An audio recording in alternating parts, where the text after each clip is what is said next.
Você não tem como pagar uma consulta de R$100 mil para sua filha.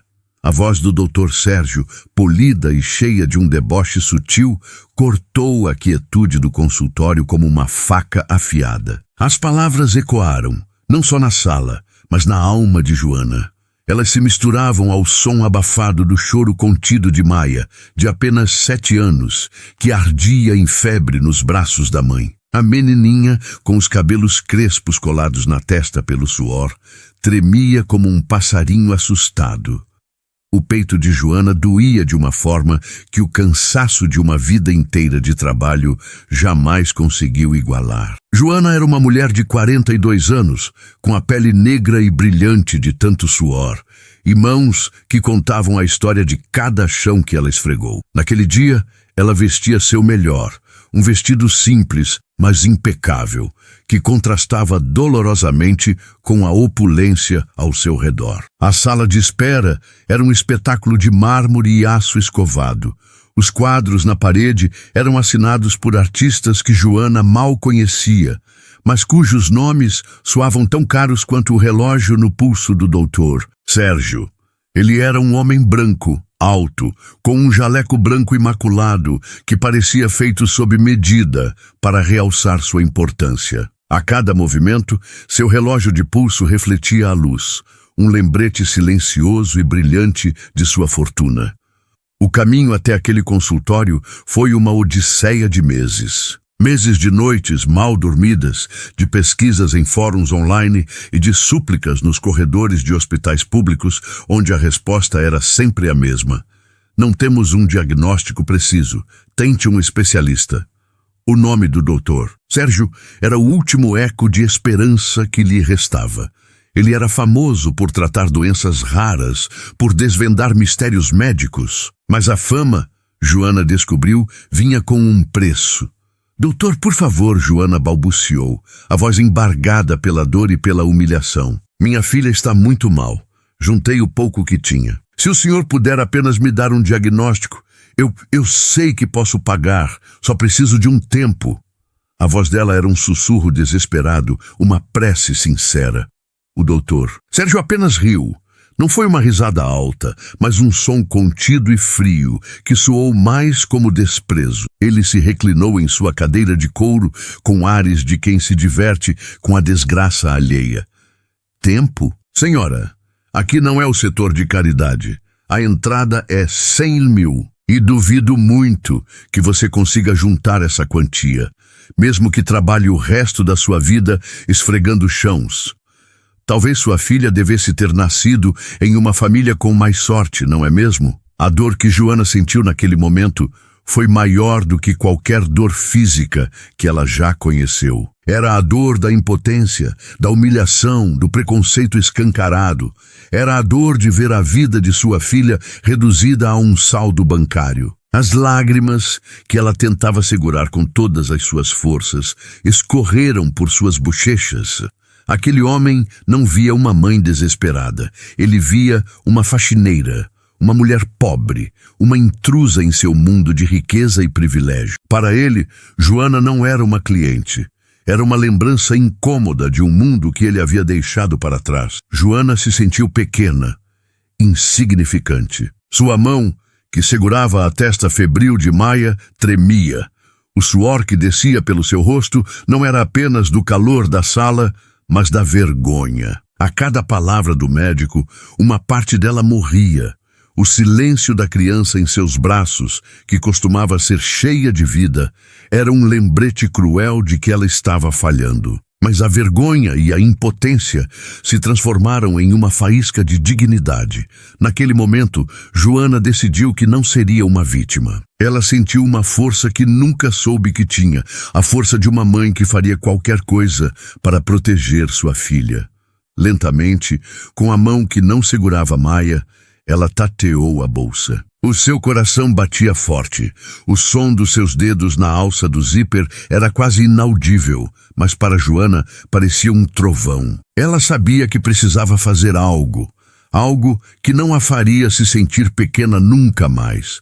A sua vingança não seria por ela, mas por todas as mães que foram humilhadas, por todos os filhos que foram negados a chance de viver por causa do dinheiro. O Dr. Sérgio, entediado com a cena, fez um gesto com a mão, como se estivesse dispensando um mendigo. Agora, se me dá licença, senhora, tenho pacientes que realmente podem pagar pela minha expertise.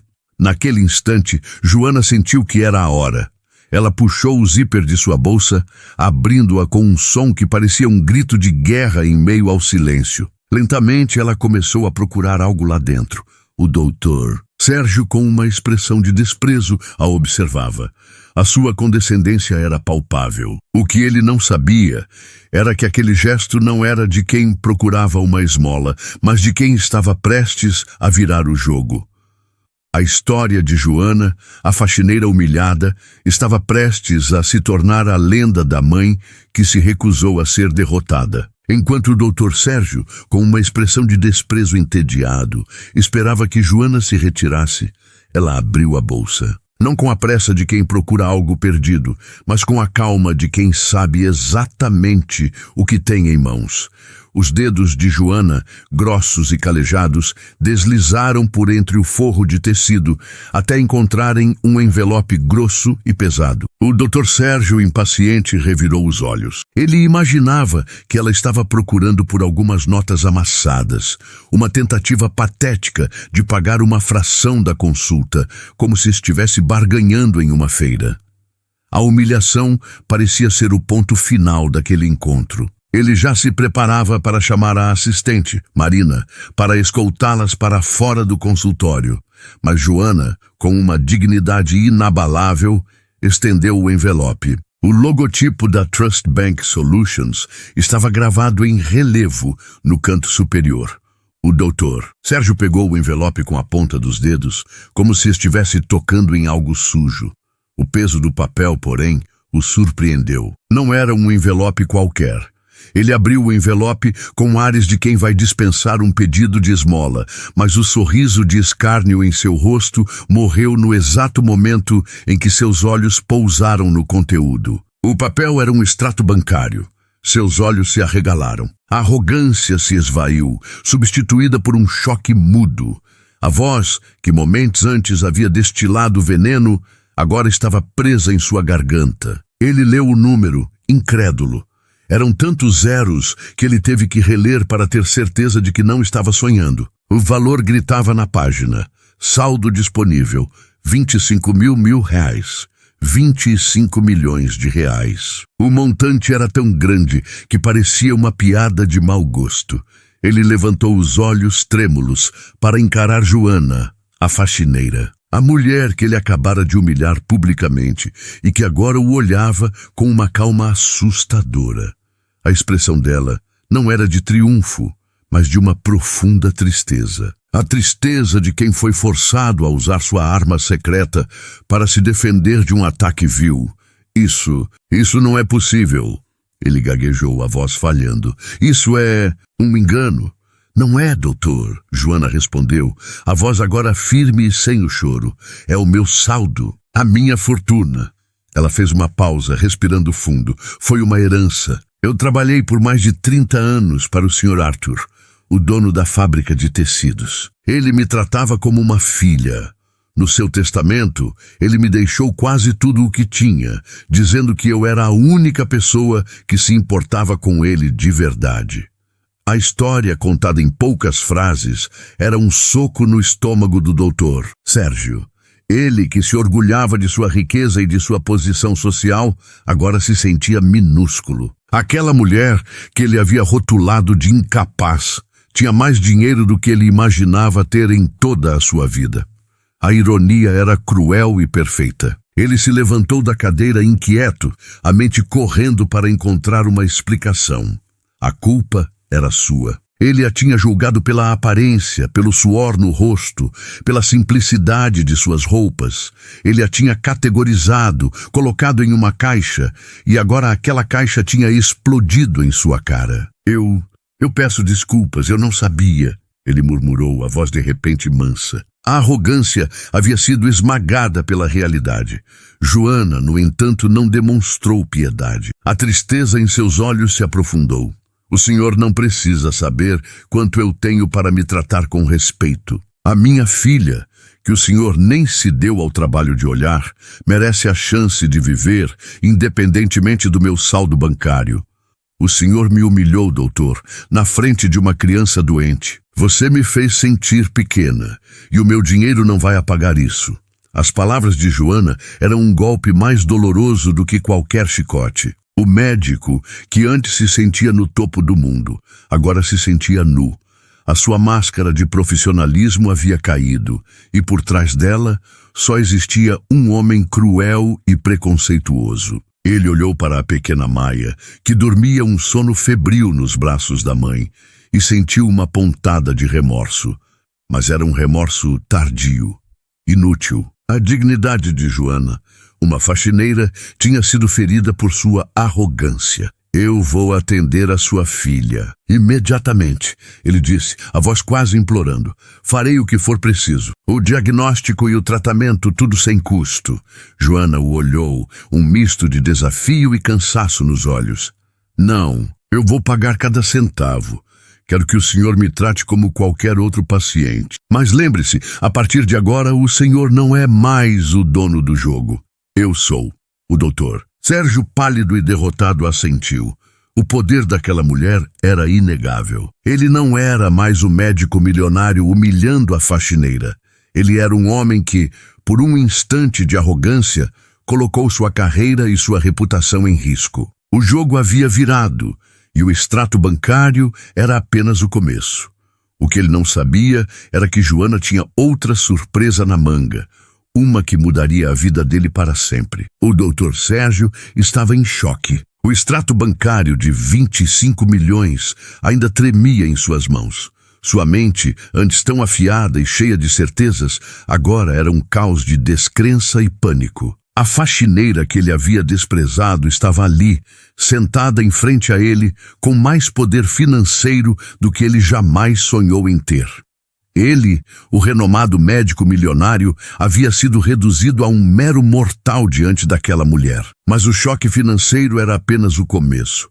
Joana, com a dignidade de quem já enfrentou e superou a maior das adversidades, segurava Maia em seus braços, a testa da filha ainda febril. A dor em seu peito, contudo, havia sido substituída por uma fria e calculada determinação.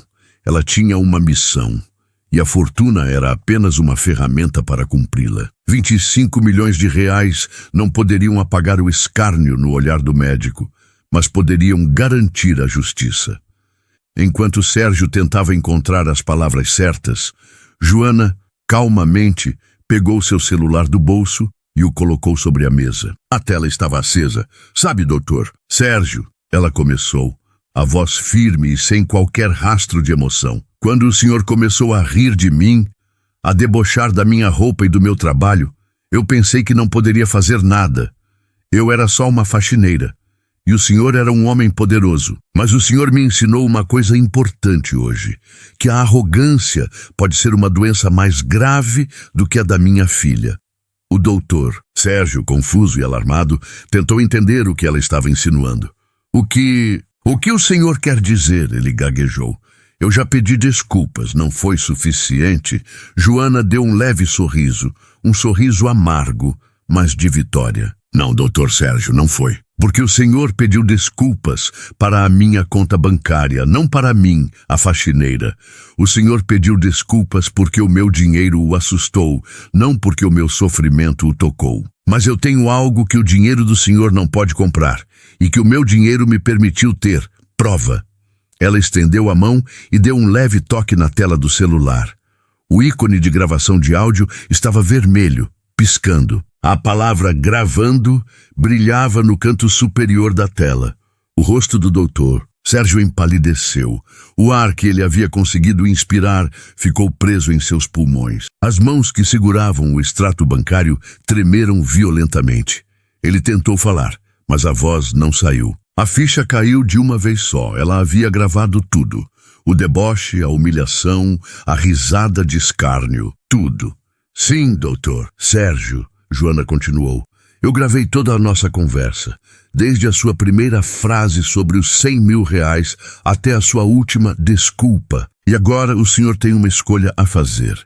A voz dela era fria como aço, uma força que ele jamais imaginou que aquela mulher pudesse ter. O médico, agora um homem que parecia ter envelhecido 10 anos em 10 minutos, se sentou na cadeira, o corpo pesado e sem vida. O que o senhor quer? Ele perguntou. Sua voz era apenas um sussurro. Dinheiro? Eu posso lhe dar mais. Eu posso... Não, Joana o cortou com uma firmeza que o fez se calar. Eu já disse, o meu dinheiro não é para comprar sua ética, é para garantir a cura da minha filha. Mas eu estou disposta a lhe dar uma chance de provar que não é apenas um mercenário. O senhor vai atender minha filha e vai fazer o melhor que puder para salvá-la. Vai dar a ela toda a atenção e a dedicação que ela merece, como se fosse a paciente mais importante que o senhor já teve. E depois do tratamento, o senhor vai me cobrar exatamente o mesmo valor que o senhor cobrou de qualquer outro paciente. Nem 1 centavo a mais, nem 1 a menos. O doutor Sérgio, com a cabeça baixa, assentiu. E a gravação? Ele perguntou, a voz fraca e trêmula. Joana pegou o celular da mesa e o segurou em sua mão. A gravação, Dr. Sérgio, fica comigo. Como uma apólice de seguro. Se eu descobrir que o senhor foi negligente, que o tratamento não foi o melhor possível, ou que o senhor voltou a me humilhar de qualquer forma, a gravação vai para a imprensa. E o senhor sabe o que isso significa. O senhor não vai perder apenas a sua carreira. O senhor vai perder a sua vida. A sua reputação, a sua credibilidade, tudo o que o senhor construiu vai virar pó. As palavras de Joana foram um golpe final. Sérgio, o homem que se sentia no topo do mundo, agora se via ajoelhado diante de uma mulher que ele havia tratado como lixo. Ele havia subestimado Joana, a faxineira, e por isso ele teria que pagar. A sua derrota não era financeira, mas moral. A sua humilhação não seria pública ou ainda. Ela seria silenciosa, pessoal, um fardo que ele teria que carregar a cada consulta de Maia. Joana não queria vingança, ela queria justiça. E, acima de tudo, ela queria a vida da sua filha. O silêncio no consultório do doutor. Sérgio era tão pesado que parecia ter a densidade do mármore frio do chão. As palavras de Joana, firmes e cheias de dignidade, ainda ecoavam na mente do médico, uma sentença que ele não podia contestar. A arrogância que por anos o definira tinha se dissolvido, deixando apenas um homem assustado e sem rumo. Ele encarava o extrato bancário, que em vez de ser um troféu, parecia um atestado de sua própria falência moral. Sua mente, um labirinto de estratégias e cálculos, começou a trabalhar, não para ajudar uma paciente, mas para salvar a si mesmo. Ele se levantou, mas agora seus passos não tinham mais a segurança de antes. A cadeira de couro que ele sempre usava como um trono parecia ter perdido seu poder. Com as mãos trêmulas, ele se sentou na ponta da mesa a 1 metro de distância de Joana. Maia, ainda adormecida, era a única testemunha silenciosa da humilhação do médico. Joana, ele começou, usando o nome dela pela primeira vez, sem o prefixo senhora, em uma tentativa patética de criar uma intimidade que nunca existiu. Eu agi como um tolo, fui arrogante, eu sei, e peço o seu perdão, de verdade. O tom de sua voz era um mel sombrio, um disfarce para o desespero que corroía por dentro. Mas, por favor, me deixe consertar isso. Esqueça a gravação. Eu posso te dar muito mais do que você imagina. Joana o olhou, e o olhar dela era penetrante, capaz de ver através de sua fachada. Ela não era mais a faxineira assustada. Ela era uma mãe em luto por sua dignidade, uma mulher que havia encontrado sua voz. Mais dinheiro, Dr. Sérgio? O senhor acha que tudo se resume a dinheiro? Ele assentiu com veemência. Sim, o mundo gira em torno do dinheiro. É a única coisa que importa. Eu sei que me excedi, mas a verdade é que as pessoas como você, elas não entendem o meu mundo, o mundo onde a expertise é comprada e vendida. O que eu disse foi um reflexo do meu estresse. Eu não sou um homem ruim. Eu sou apenas um homem cansado. Cansado de lidar com pessoas que não podem pagar meu tempo. Joana balançou a cabeça, um gesto lento e pesado. O meu dinheiro não compra seu caráter, doutor Sérgio. E o meu dinheiro também não pode comprar a dignidade que o senhor me tirou. A senhora que trabalha comigo na limpeza, ela foi humilhada por um homem como o senhor na semana passada. Ela não tinha um extrato de 25 milhões de reais para mostrar a ele, e ela foi embora, com a alma em pedaços. O senhor acha que eu deveria me calar em nome de todas as mulheres como ela? O médico agora sentia o suor escorrer por sua testa.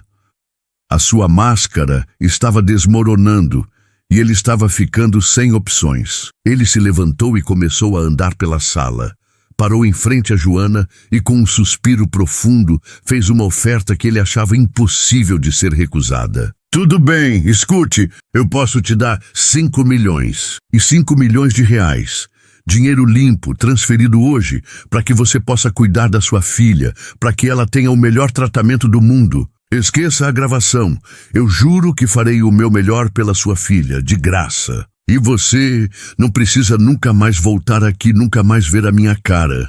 A voz do Dr. Sérgio era uma mistura de súplica e desespero. O rosto dele implorava, mas Joana não se abalou. Ela ergueu a cabeça e olhou diretamente em seus olhos. A proposta tão tentadora não era nada mais do que uma tentativa de silenciar a justiça. A herança de Arthur era mais do que suficiente para cuidar de Maia e para o que ela precisava. Se ela aceitasse a oferta do Dr. Sérgio, estaria se tornando igual a ele. Uma pessoa que usava o dinheiro para resolver os problemas, para varrer a sujeira para debaixo do tapete. Não, Joana respondeu, sua voz um eco calmo no meio do caos. Eu não vou aceitar a sua oferta. O senhor não está tentando me pagar para me ajudar. Está tentando me pagar para que eu o deixe em paz. Está tentando comprar meu silêncio, minha dignidade, minha vingança. A cada palavra, Joana sentia a sua força aumentar. Não quero seu dinheiro, Dr. Sérgio. Eu só quero a cura da minha filha. E quero a justiça. Se o senhor não tem dignidade para ser um médico de verdade, eu vou fazer com que o mundo descubra que o senhor não tem dignidade para ser um ser humano. O Dr. Sérgio recuou, como se ela o tivesse atingido fisicamente. A rejeição de seu dinheiro, de sua única ferramenta de poder, o deixou completamente desarmado. Ele não sabia mais como lutar, como se defender. Ele estava nu. Joana havia desarmado a sua arrogância, a sua mentira, e agora ele estava à beira de um precipício. A gravação em seu celular era a prova de que ele não era o homem que se vendia como um salvador, mas um lobo em pele de cordeiro. Ele sabia que estava em apuros e que a sua vida, a sua carreira, o seu império estavam prestes a ruir. Ele olhou para Maia, a menina que ele havia negado, e sentiu um calafrio na espinha. Ele havia subestimado Joana, a faxineira, e agora ele teria que enfrentar as consequências. E a sua única salvação, ele percebeu, era a misericórdia de uma mulher que ele havia humilhado até a alma. Mas a misericórdia, Joana decidiu, não era algo que ele merecia. O consultório, antes um templo de arrogância e riqueza, havia se transformado em uma cela de ouro para o Dr. Sérgio. Desde o ultimato de Joana, a vida do médico deixou de ser uma rotina de privilégios para se tornar uma maratona de terror silencioso. Cada movimento, cada palavra, era uma performance meticulosamente ensaiada sob o olhar vigilante de uma faxineira que, agora, detinha o poder de destruir seu império. O jaleco, antes imaculado e símbolo de seu status, parecia agora um sudário de sua dignidade perdida. Doutor Sérgio se debruçou sobre a pequena Maia. Seus olhos, que outrora apenas vislumbravam cifras e status, agora se fixavam em cada detalhe do corpo da criança. Ele examinava a pele febril, Auscultava o peito com uma atenção obsessiva e revirava os olhos da menina com a precisão de um neurocirurgião no auge de sua concentração. A diferença era gritante. Se semanas antes ele mal havia olhado para Maia, agora ele passava horas em sua presença, mergulhado na complexidade de sua condição. A doença que ele havia descartado como um problema para a caridade era, na verdade, uma manifestação rara e traiçoeira de uma síndrome neurológica, que ele começou a chamar em seus relatórios mentais de síndrome de Arcanos. O diagnóstico, ele sabia, era a sua única chance de redenção, não moral, mas profissional. A cada dia, Joana vinha ao consultório não mais como uma suplicante, mas como uma observadora.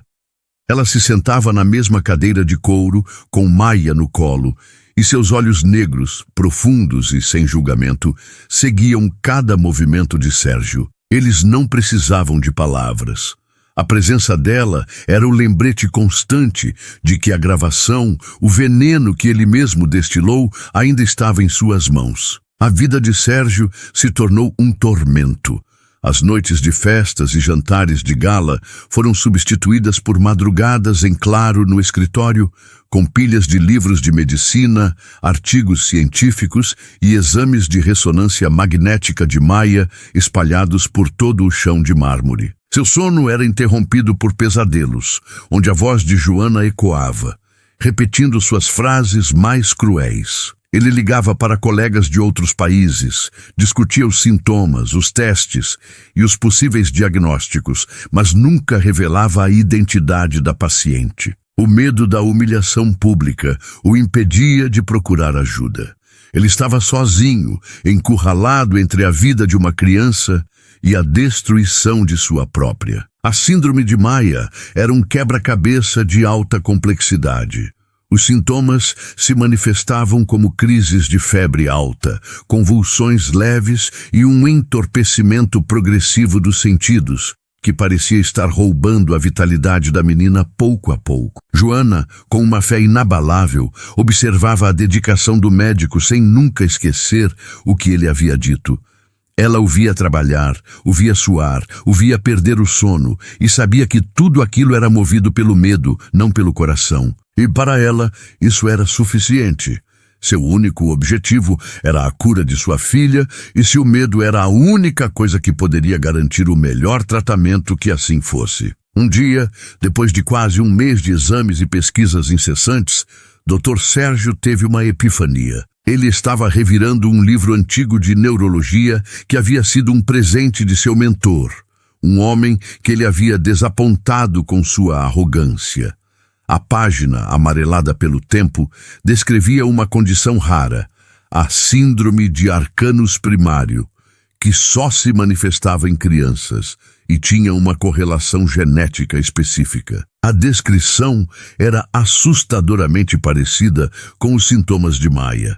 A chave, ele percebeu, não estava nos grandes hospitais, nos equipamentos de última geração ou nas opiniões de seus colegas, mas em uma observação simples e esquecida, escondida nas notas de rodapé de um artigo de um cientista austríaco do século passado. A descoberta o fez tremer.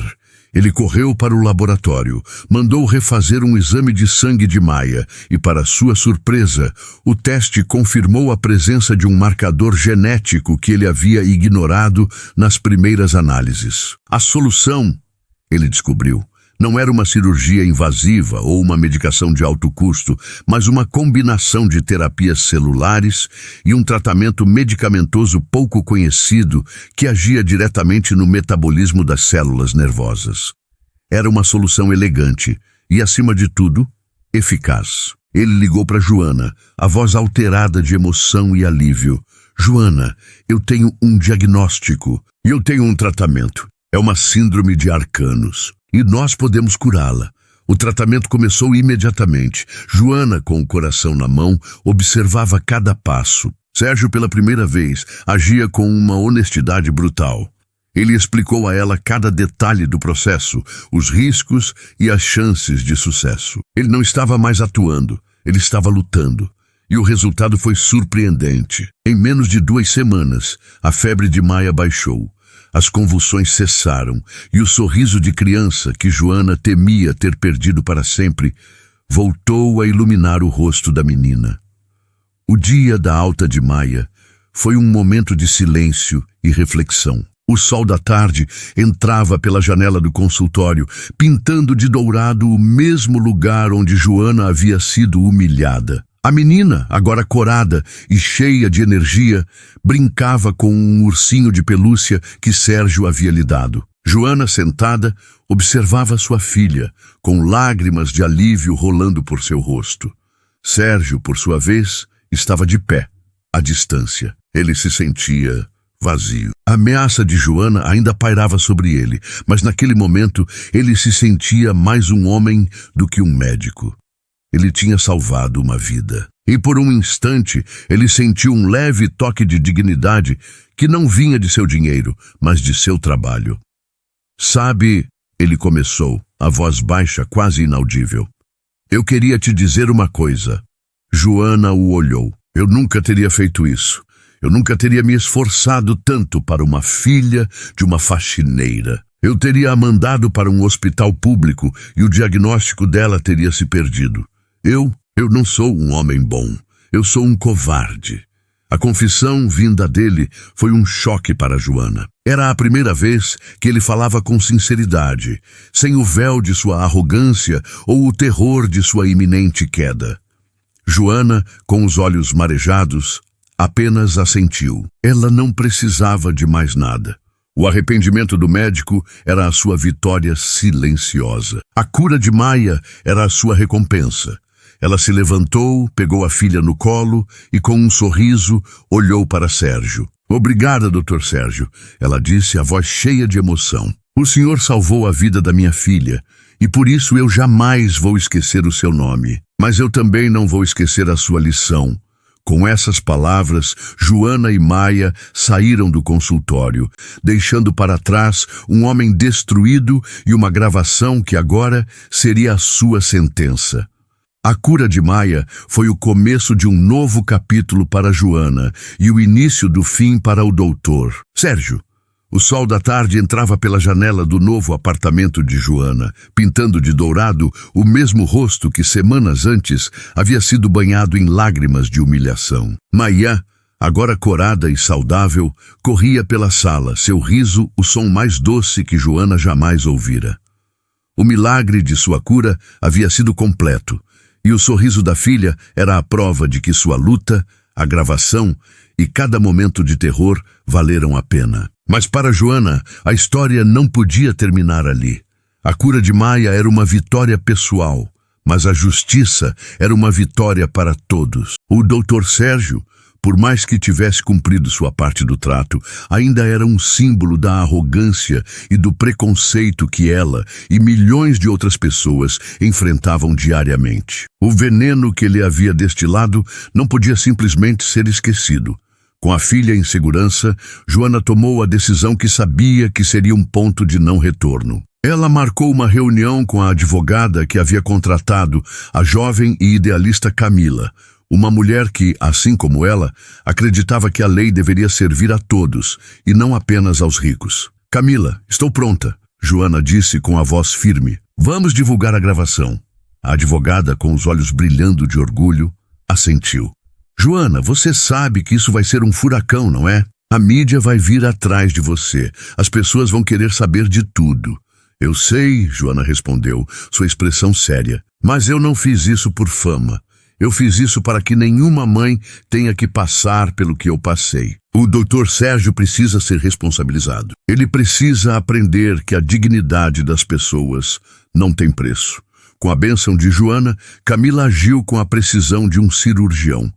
Ela não soltou a gravação para qualquer jornaleco. Ela a entregou com exclusividade para a equipe de jornalismo investigativo do programa de maior audiência do país, A Voz da Verdade, conhecido por expor escândalos e dar voz aos oprimidos.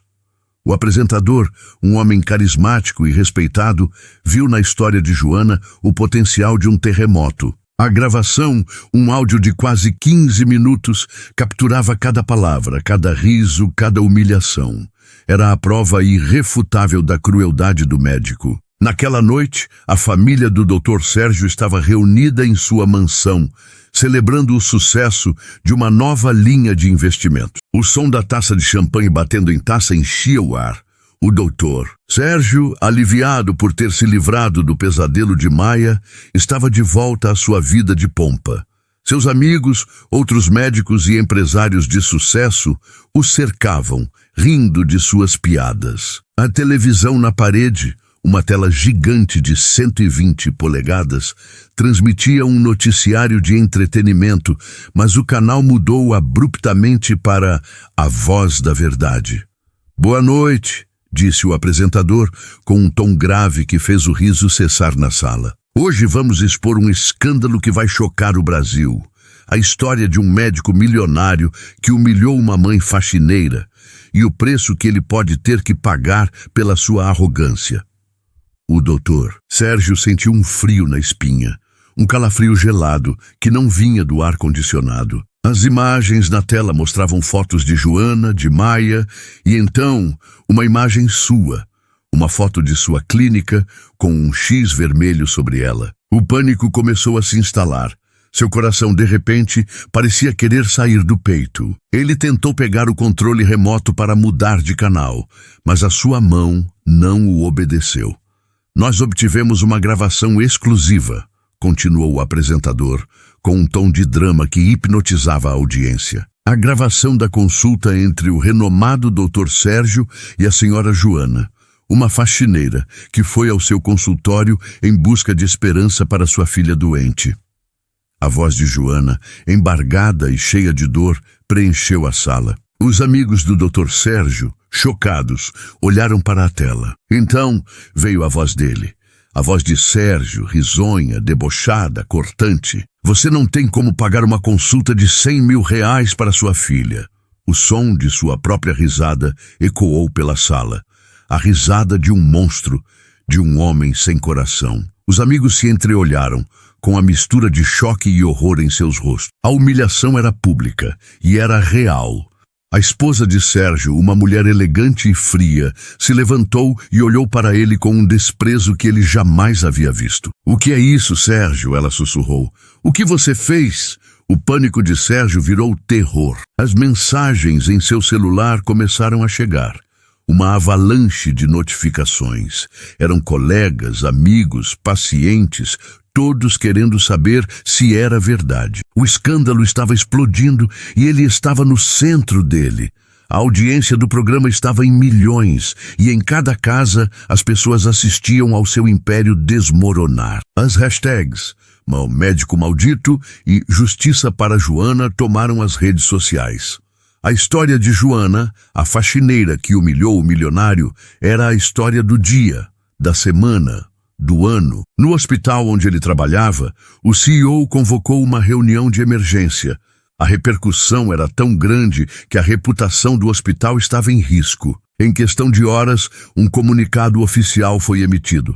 O Dr. Sérgio foi suspenso imediatamente de suas funções. Uma investigação interna foi iniciada para avaliar a revogação de sua licença médica. Enquanto o mundo do Dr. Sérgio ruía, o de Joana se erguia. Ela foi convidada para uma entrevista no mesmo programa, no dia seguinte.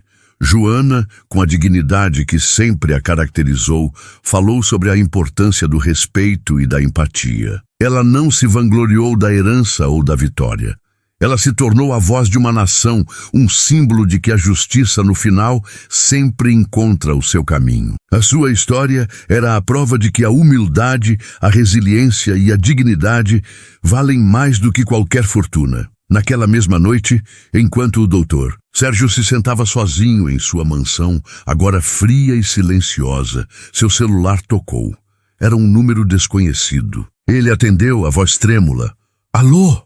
A voz do outro lado era a de Joana. Ela não gritou, não o insultou, apenas falou calma e direta. "Dr. Sérgio, eu espero que o senhor esteja assistindo. Eu sei que o senhor me ouviu. Eu espero que o senhor tenha aprendido a lição. Joana, por favor." Ele implorou. O desespero em sua voz era palpável. Eu te dou tudo o que eu tenho. Só por favor, pare com isso. Não destrua a minha vida. A resposta de Joana foi um silêncio pesado. Então ela desligou a chamada. O silêncio voltou a preencher a mansão, mas desta vez não era o silêncio de paz. Era o silêncio de um túmulo, a tumba do império de um homem que, em sua arrogância, havia se condenado. A faxineira que ele humilhou havia se tornado a sua juíza. E a sentença já estava sendo executada em praça pública para todo o Brasil ver. O mundo do doutor Sérgio, construído sobre alicerces de arrogância e privilégio, desmoronou em questão de horas. A gravação, que ele considerava um pequeno incômodo, tornou-se o terremoto que destruiu seu império. O silêncio que se instalou em sua mansão após a ligação de Joana era a calma antes da tempestade, e a tempestade veio em forma de uma notificação oficial do hospital, entregue por um mensageiro pálido e com o olhar de quem entregava uma sentença de morte. A nota, assinada pelo CEO, confirmava sua suspensão imediata e a abertura de um inquérito para revogar sua licença médica. A sua vida de luxo estava prestes a se tornar uma cela de ouro. Ele se sentou no sofá de couro caríssimo, a tela da televisão ainda mostrando seu rosto, mas agora com legendas que o descreviam como um médico preconceituoso e humilhador de mães. O telefone não parava de tocar, mas os números que apareciam na tela não eram de pacientes ou colegas. Eram de jornalistas ávidos por uma declaração, por uma foto, por qualquer detalhe que pudesse alimentar a máquina de escândalos. Seus amigos, os mesmos que horas antes brindavam com ele, desapareceram. O grupo de WhatsApp que ele mantinha com outros médicos, um espaço de vaidades e fofocas, estava silencioso. A única mensagem que ele recebeu foi a de um antigo colega, que simplesmente dizia: "É uma vergonha o que você fez, Sérgio. Uma vergonha para a nossa profissão." A partir daquele momento, a solidão foi a sua única companheira. A esposa, que até então parecia ter um amor cego pelo marido, o abandonou na mesma noite, levando com ela os filhos e a aliança de casamento. A casa, antes cheia de risos e festas, tornou-se um eco de sua própria miséria. Ele andava pelos corredores, tocava nos objetos de arte, nos troféus e nas fotos de sua carreira, e tudo parecia vazio, sem sentido. O seu império não era de mármore e aço, era de ego. E o ego, ele descobriu da forma mais cruel, não era a prova de fogo. A mídia insaciável o transformou em um símbolo. Sua imagem, antes de um médico bem-sucedido, agora era usada para ilustrar reportagens sobre desigualdade social e racismo no sistema de saúde. Uma jornalista do A Voz da Verdade encontrou uma de suas ex-faxineiras, uma mulher que ele havia demitido por ter sujado o chão de seu escritório, e a colocou na TV para contar a sua história. A narrativa, que ele pensava ser única, era na verdade um padrão de comportamento, uma marca de seu caráter. A sua queda não era mais sobre a humilhação de Joana, era sobre uma vida inteira de desdém e desprezo pelos mais pobres. A sua equipe jurídica, a mesma que ele contratava para defender seus interesses em negócios milionários, agora trabalhava em tempo integral para tentar conter o estrago. Eles lhe deram um conselho: não sair de casa, não dar declarações e esperar que o tempo apagasse a memória do público. Mas o tempo não apagava, ele apenas alimentava a fogueira. A cada dia, uma nova reportagem, um novo depoimento, uma nova crítica. O Dr. Sérgio se tornou o inimigo público número 1, o vilão de uma história que tinha uma faxineira como heroína. A humilhação que ele tanto gostava de infligir voltou-se contra ele com uma força esmagadora. Ele se lembrava do olhar de Joana, da sua calma, da sua dignidade inabalável. Ele se lembrava de sua oferta de dinheiro, de sua tentativa patética de comprar a sua paz de espírito. E agora ele estava preso em sua própria casa, com o barulho de manifestantes na porta, pedindo justiça para Joana e para todos os que ele havia humilhado. As placas com os dizeres médico lixo e Sérgio o vilão eram como socos no estômago. Em uma noite, ele se sentou em sua cama, a mesma onde ele sonhava com mais dinheiro, com mais prestígio. O seu telefone, que ele havia deixado no silencioso, acendeu com a notificação de um e-mail. Era da Ordem dos Médicos. Ele abriu, o coração batendo forte. A notificação formalizava o inquérito e o informava de que, com a repercussão do caso, o processo de revogação de sua licença seria acelerado. Os advogados do hospital já estavam preparando a documentação para uma demissão por justa causa.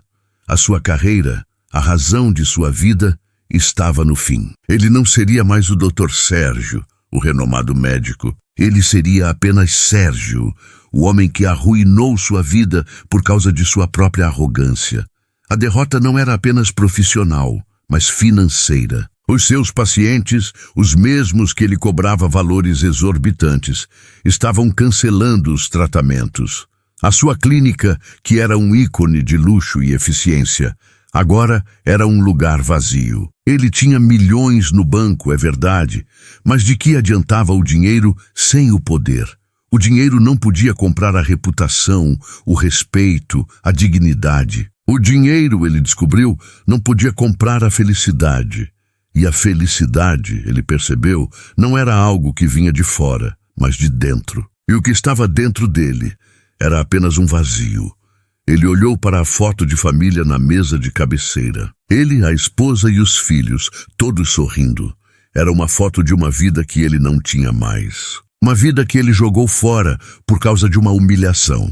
E a ironia do destino era que a mulher que ele humilhou, a faxineira, era a única pessoa que, no final, lhe deu a oportunidade de se redimir. Mas ele, em sua cegueira, recusou. E agora, a sua vida era um extrato bancário com muitos zeros, mas sem nenhum significado. A queda do Titã havia sido completa. A solidão de Sérgio em sua mansão era apenas um prelúdio para a nova fase de sua humilhação.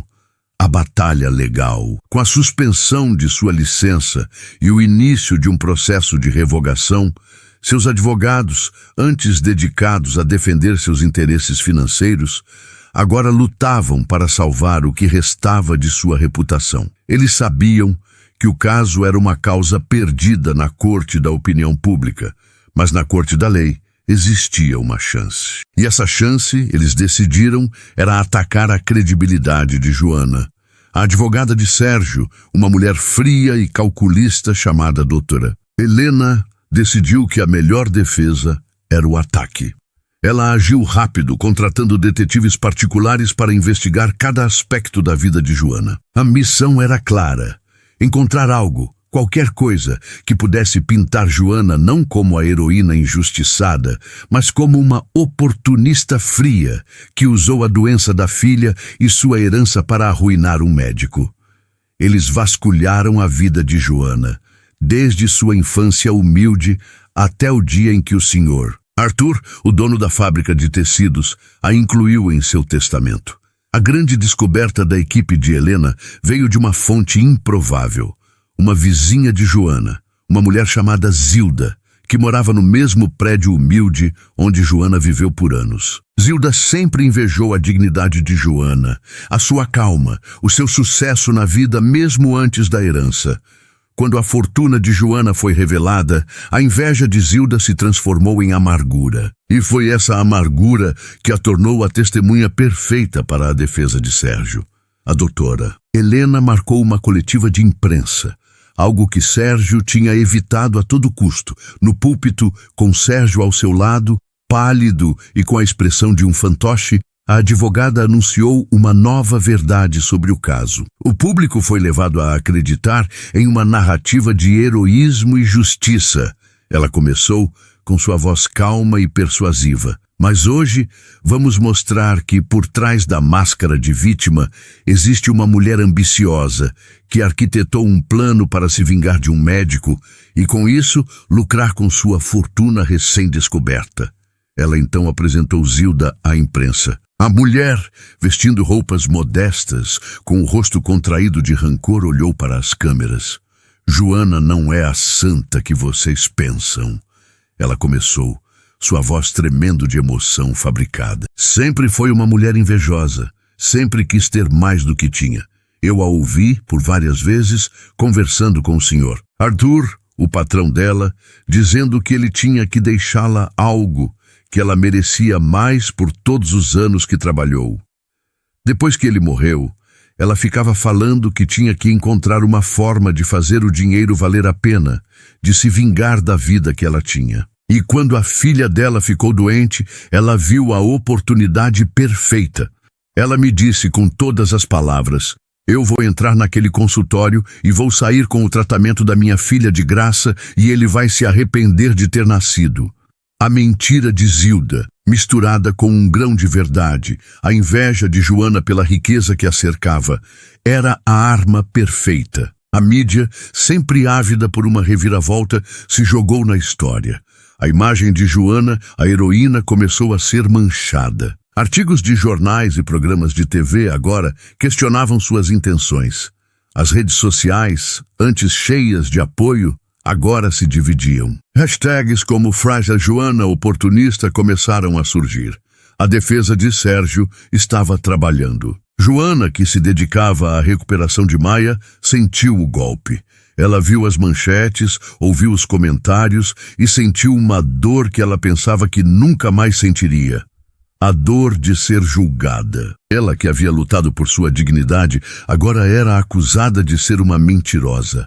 O seu rosto, antes um símbolo de esperança, agora era associado à ganância. A sua advogada, Camila, estava em pânico. Joana, eles estão nos destruindo. Precisamos de uma resposta. E precisamos dela agora. Mas Joana, com a mesma calma que demonstrou no consultório de Sérgio, se recusou a ceder ao pânico. Nós não vamos responder, ela disse com a voz firme. Nós vamos esperar, nós não vamos nos igualar a eles. A verdade não precisa de uma resposta em um jornal. Ela precisa de um momento de silêncio para ser ouvida. A estratégia de Joana era arriscada, mas era a única que ela podia seguir. A sua batalha não era por manchetes, era pela sua verdade. Ela sabia que as mentiras de Zilda, por mais dolorosas que fossem, eram apenas fumaça. A verdade era a sua arma mais poderosa, e a sua verdade seria dita no lugar onde ela realmente importava, no tribunal. O Dr. Sérgio, por sua vez, se sentiu temporariamente aliviado. A estratégia de sua advogada parecia estar funcionando. Ele estava sendo menos bombardeado pela mídia e as mensagens de ódio diminuíram. Ele, o vilão, estava se tornando, aos olhos de alguns, uma vítima de uma mãe ambiciosa. A sua moral, que ele havia jogado fora, parecia estar se reconstruindo com as mentiras de Zilda. Ele, que antes estava afundando, agora tinha uma pequena tábua de salvação. Ele sentia que poderia ter uma chance de voltar à sua vida. Mas o que ele não sabia era que a tábua de salvação era de gelo, e o sol da verdade de Joana a derreteria em breve. A narrativa de Sérgio, de que Joana era uma oportunista, era uma mentira que ele precisava para se salvar. Mas Joana, a mulher que ele humilhou, sabia que a verdade é como um rio. Ela pode ser desviada, pode ser represada, mas no final ela sempre encontra um caminho para o mar. E o mar da verdade de Joana estava prestes a inundar o tribunal. O tribunal era um palco de silêncio e tensão. A sala, cheia de jornalistas, curiosos e advogados, parecia ter os holofotes focados em uma única pessoa: Joana. A narrativa da sua história havia sido distorcida e manchada pela defesa do doutor Sérgio. As mentiras de Zilda, a vizinha invejosa, pesavam sobre a opinião pública. Joana, que havia se tornado um símbolo de justiça, agora era vista por muitos como uma oportunista. Mas naquele dia, no tribunal, a sua verdade teria a chance de ser ouvida. E o seu testemunho não seria apenas uma defesa, mas um grito de guerra para todos os que já foram humilhados. A advogada do doutor Sérgio, doutora Helena, era uma loba em pele de cordeiro. Ela começou o interrogatório de Joana com uma série de perguntas sobre a herança. Senhora, Joana, o senhor Arthur era um homem muito rico, não era? A voz dela era suave, mas as perguntas eram como flechas, visando atingir a dignidade de Joana. E o senhor Arthur, o seu patrão, era a única pessoa para quem você confiava seus problemas, certo? Joana, com a voz firme, respondia a cada pergunta com a verdade, mas sabia que cada resposta era usada para construir a narrativa da defesa, de que ela era uma mulher ambiciosa, que se aproveitou da doença da filha para se vingar. A doutora Helena, então, mudou o foco para a gravação. Senhora Joana, o áudio que a senhora divulgou na imprensa, a senhora não acha que foi um ato de oportunismo, de vingança? A senhora não esperou o tratamento da sua filha, esperou o momento perfeito para arruinar a vida do meu cliente. A senhora não acha que isso é uma atitude de alguém que quer vingança e não de alguém que quer justiça? Joana, que até então havia respondido com serenidade, parou. Ela olhou para a doutora Helena e depois para o doutor Sérgio, que estava sentado na cadeira do réu, pálido e com uma expressão de medo. Não, doutora Helena, ela respondeu, a voz cheia de convicção. Eu não fiz isso por vingança. Eu fiz isso por justiça. O senhor que me humilhou me fez sentir pequena. E o meu dinheiro, a minha herança, não poderia apagar a dor que eu senti. O meu ato não foi apenas por mim, foi por todas as mães que foram humilhadas, pela minha amiga que foi demitida por causa de uma dor de cabeça, pelas pessoas que são julgadas por sua cor da pele, por suas roupas. O que o doutor Sérgio fez comigo, ele faz com as pessoas todos os dias, e eu não podia me calar. A resposta de Joana, cheia de emoção, mudou o clima no tribunal. Os jornalistas começaram a sussurrar, e até mesmo a advogada de Sérgio parecia ter sido atingida pela sinceridade das palavras de Joana. Mas a doutora Helena não desistiu. Ela então chamou sua última testemunha, Zilda, a vizinha de Joana. A mulher entrou na sala com um ar de falsa humildade e começou a narrar sua versão dos fatos. Ela disse que Joana era invejosa, que ela planejou se vingar do doutor Sérgio. Ela até mesmo mencionou a gravação dizendo que Joana havia dito: eu vou entrar lá e vou sair com o tratamento da minha filha de graça e ele vai se arrepender de ter nascido. A voz de Zilda, cheia de rancor, era uma arma poderosa. A credibilidade de Joana, que havia sido reconstruída por seu testemunho, começou a desmoronar novamente. Foi nesse momento que a advogada de Joana, Camila, se levantou para o interrogatório de Zilda. Camila, que era jovem, mas com uma inteligência e uma perspicácia notáveis, começou com perguntas simples. Senhora Zilda, a senhora disse que ouviu Joana conversando com o senhor Arthur sobre a herança, certo? E a senhora disse que ouviu Joana falando sobre se vingar do doutor Sérgio. A senhora tem alguma prova disso? Alguma gravação? Algum documento? Zilda, nervosa, balançou a cabeça. Não, mas eu sei o que eu ouvi. Ela me disse. Camila, com um sorriso suave, continuou. Senhora Zilda, a senhora sempre foi muito próxima de Joana, não é? A senhora sabia da doença de Maia? A senhora foi ao hospital para visitá-la?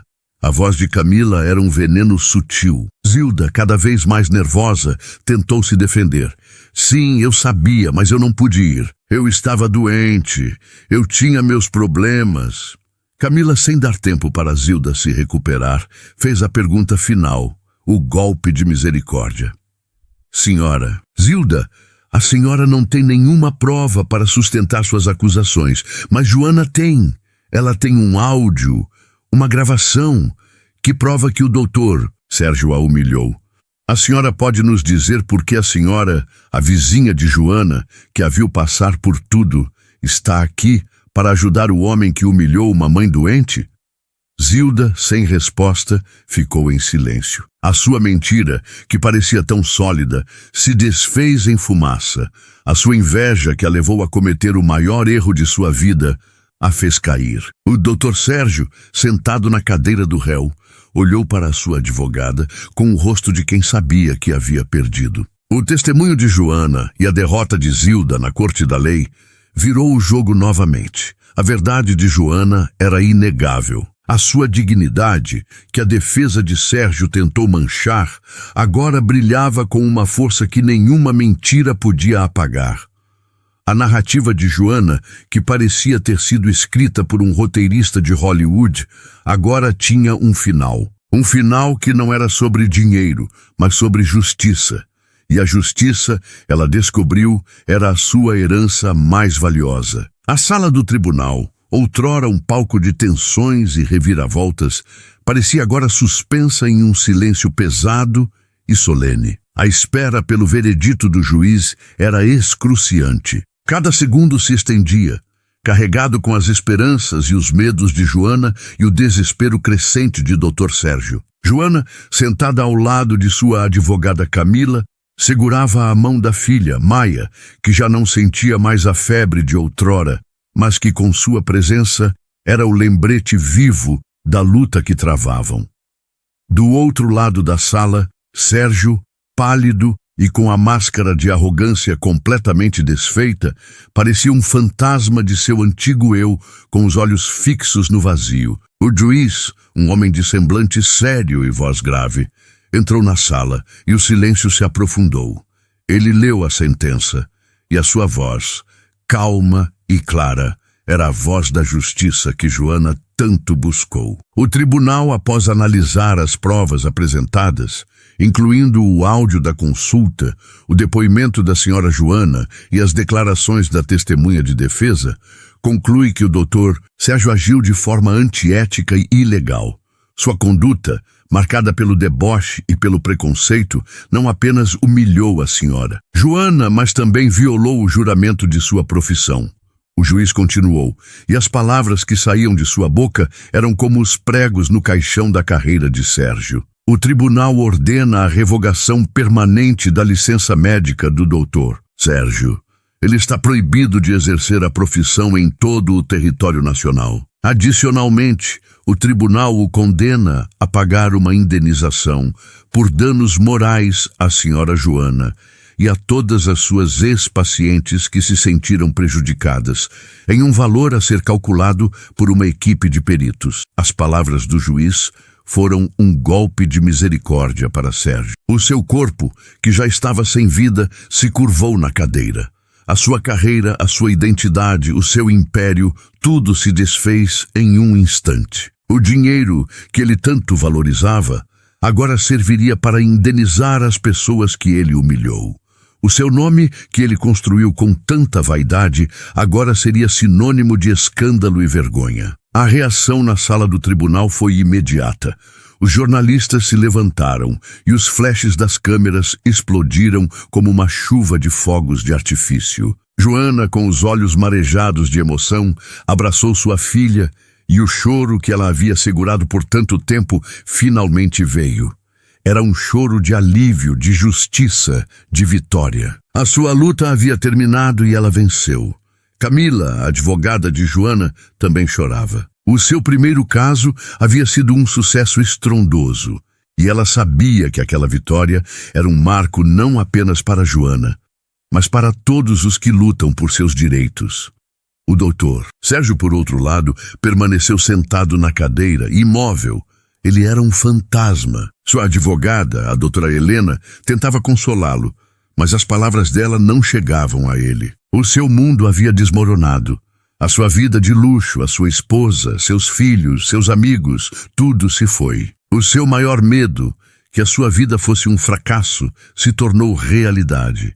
Ele, o homem que se sentia no topo do mundo, agora era um nada. Ao sair do tribunal, Joana foi recebida por uma multidão de jornalistas e simpatizantes. As pessoas a aplaudiam, a abraçavam, a chamavam de heroína. Ela, com a filha nos braços, agradeceu a todos com a voz embargada pela emoção. "Eu não sou uma heroína", ela disse, com a sua dignidade intacta. "Eu sou apenas uma mãe que lutou pela sua filha.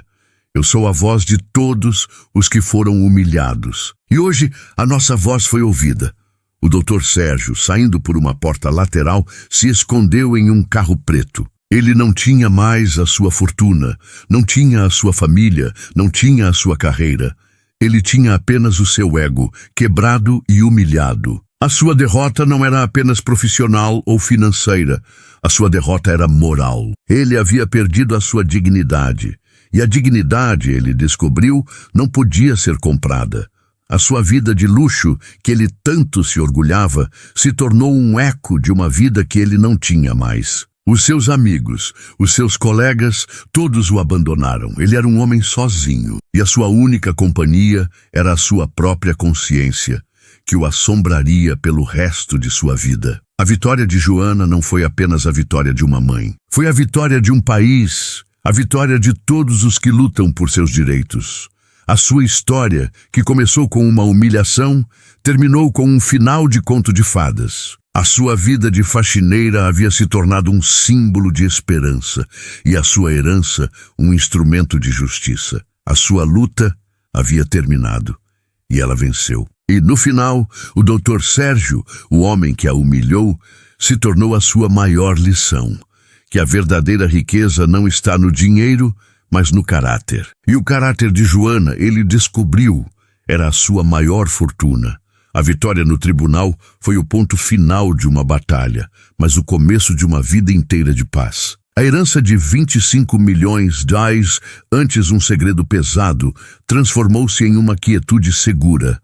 Com Maia completamente recuperada, o riso de criança ecoando pela casa e a febre se tornando uma lembrança distante, Joana sabia que sua missão não se limitava mais a lutar. Era hora de viver. E viver para ela significava aproveitar cada segundo com sua filha, a quem ela quase perdeu. Joana usou sua fortuna para construir uma vida de serenidade. Ela não criou uma fundação, nem se tornou uma figura pública em tempo integral. A sua missão era mais sutil, mais pessoal. Ela comprou uma casa modesta em um bairro tranquilo, um lugar que não fosse nem grandioso o suficiente para atrair a atenção da mídia, nem humilde a ponto de reviver as dores de seu passado. Ali, ela e Maia puderam finalmente curar as feridas, longe dos holofotes e do julgamento público. Joana investiu a maior parte de sua riqueza em fundos seguros, garantindo que ela e sua filha nunca mais tivessem que se preocupar com dinheiro. O medo de não ter como pagar a consulta de Maia se tornou uma lembrança que, embora dolorosa, nunca mais a assombraria. A sua verdadeira organização era a sua vida. Joana não construiu um hospital, mas usou seu dinheiro para dar a si mesma e a sua filha a vida que elas mereciam. Elas viajaram, conheceram novos lugares, e Joana, que antes só conhecia a vida de faxineira, agora podia desfrutar de cada momento com sua filha. A sua fortuna se tornou um capital de dignidade, um capital que ela usou para dar a si mesma e a sua filha o que o Dr. Sérgio negou a ela. A chance de viver com respeito, sem que a humilhação fosse uma moeda de troca. A história de Joana, embora não fosse mais um espetáculo na televisão, continuava a inspirar. As pessoas a reconheciam na rua, mas a tratavam com um respeito que não vinha de sua fortuna, mas de sua história. Joana, com sua humildade intacta, nunca se cansava de ouvir. Ela sabia que a sua vitória não foi apenas para ela, mas para todos. O seu maior projeto era Maia. A filha de Joana, agora uma adolescente saudável e brilhante, se tornou a prova viva de que a sua mãe, mesmo sem uma fundação, mudou o mundo. Maia cresceu com a certeza de que a riqueza é um privilégio, mas que a dignidade é um direito. E Joana, que em sua humildade se tornou uma lenda, ensinou a sua filha que a verdadeira vitória não está no dinheiro, mas no coração de quem luta por ela.